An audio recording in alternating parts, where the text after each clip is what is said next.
They say gaslighting is like drowning, except the water is inside your mind. I didn't know what was happening.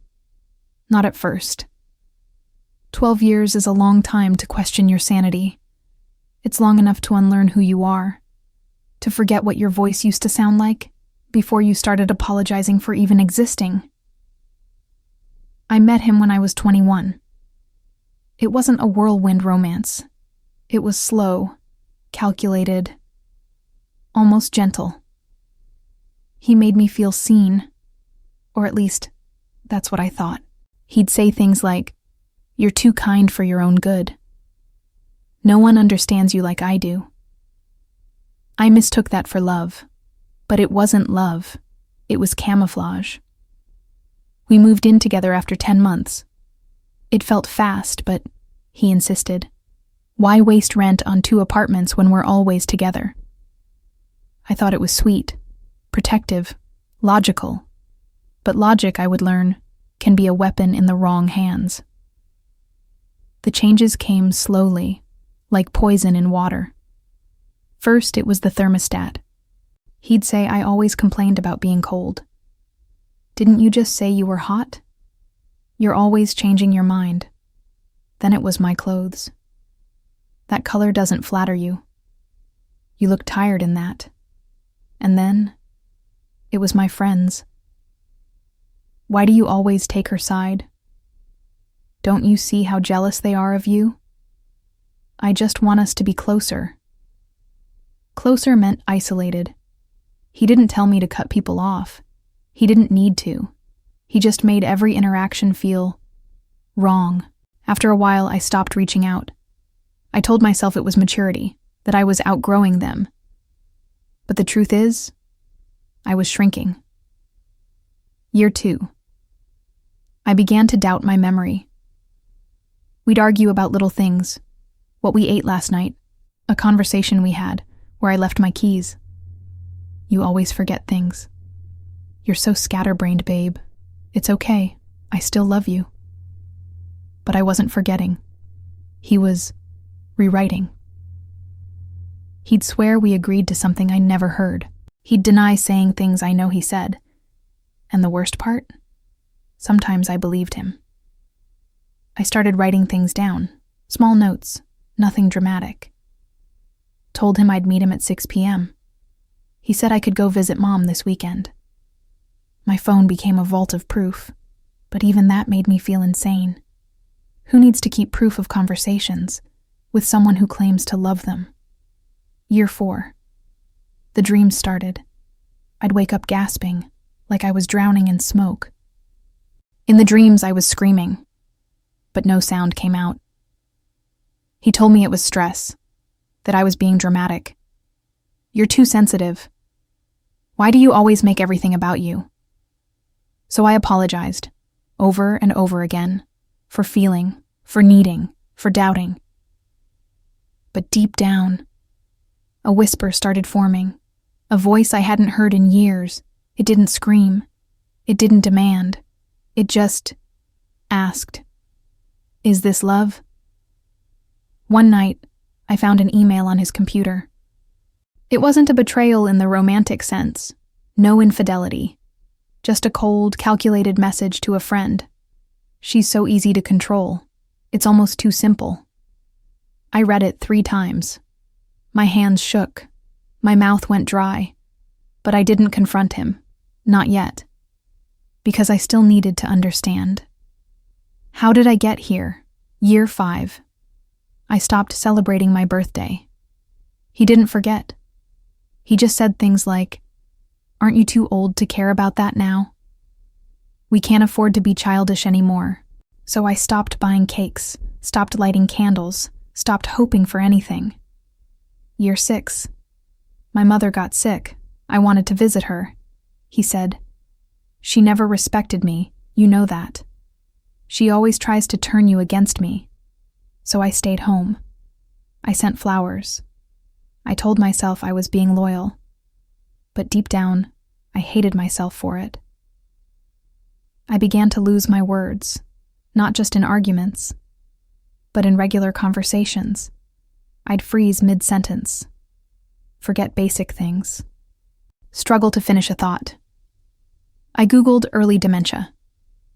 I wondered if something was wrong with my brain. But the truth was far simpler.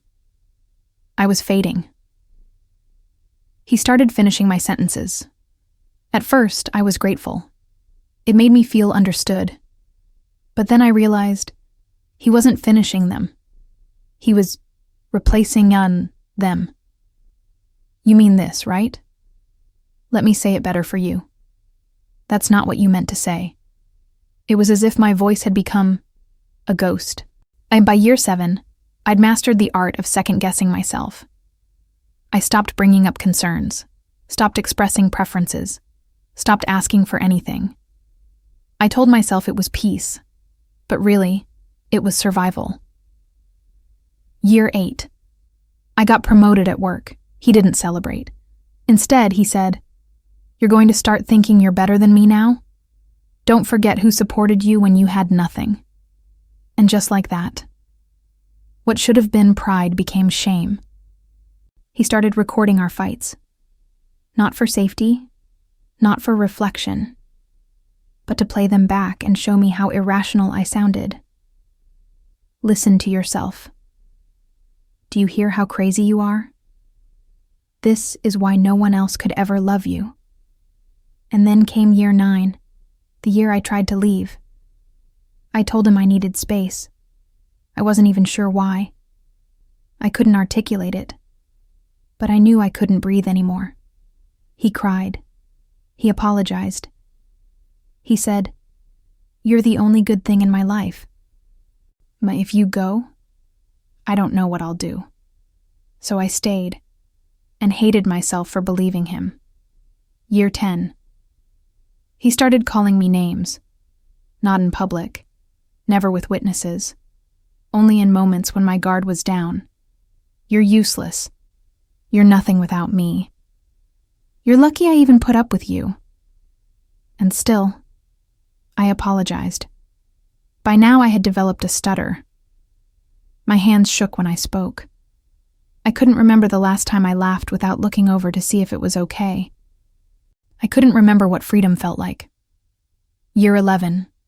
I had a panic attack in a grocery store, over apples. He told me to pick one, red or green. I couldn't decide.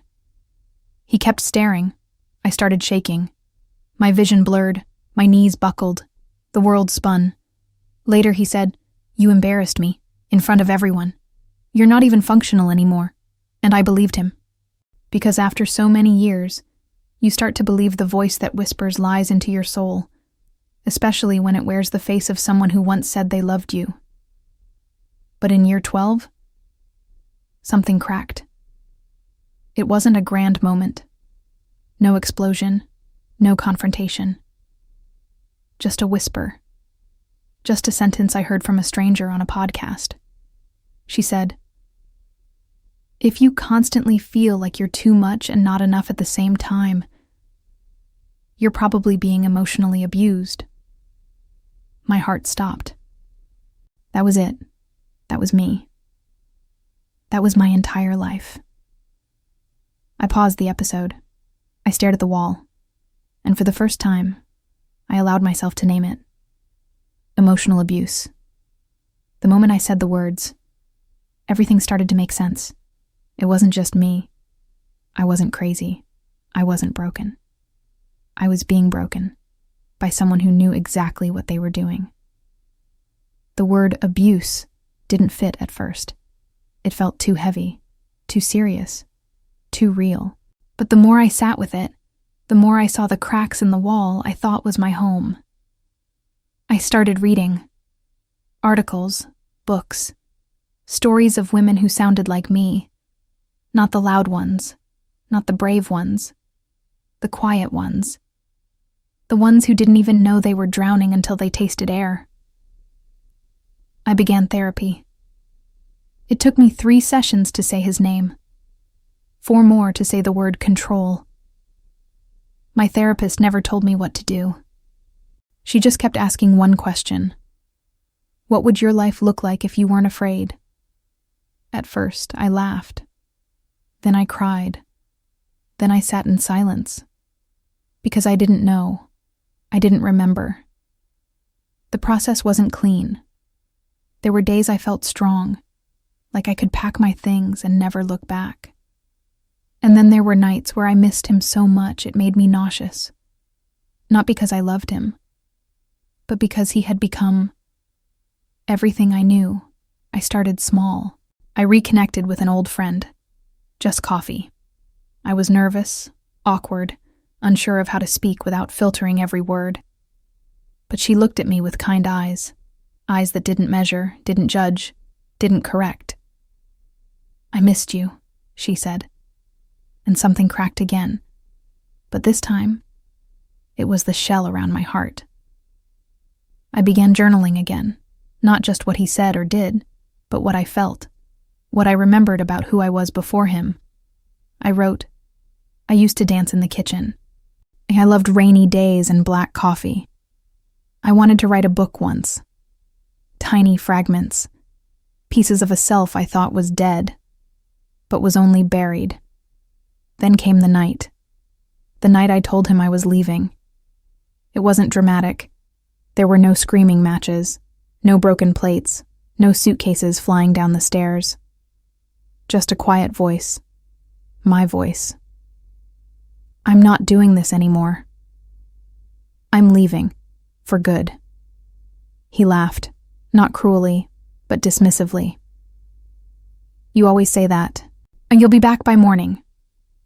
But I didn't go back. Not that morning. Not ever. I stayed with my sister for 3 months. I cried every day. Grieved a man who never really existed. I missed the comfort of the cage before I remembered it had bars.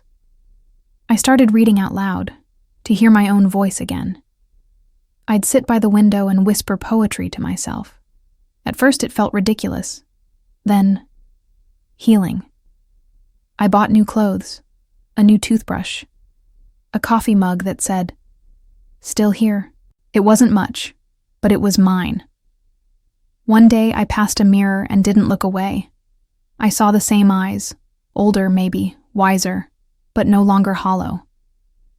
And now, I tell this story, not because I want sympathy, not because I need attention, but because somewhere, someone is listening. And she's where I was, questioning herself, apologizing for existing, mistaking control for love. To her, I say, "You are not too emotional. You are not too broken. You are not imagining things. When you are waking up, and when you do, the world will seem louder, messier, more painful, but also more beautiful than you ever remembered." For 12 years, I thought I was crazy. But now I know I was being gaslit, controlled, erased. And today, I'm not just surviving. I'm speaking, living, becoming. This voice? It's mine, and it's not quiet anymore. If this story touched something in you, if you've ever questioned your reality, your memory, your worth, you are not alone. Share this with someone who needs to hear it. Leave a comment if you've ever felt silenced. And subscribe to hear more stories like this, because every voice deserves to be heard, especially yours.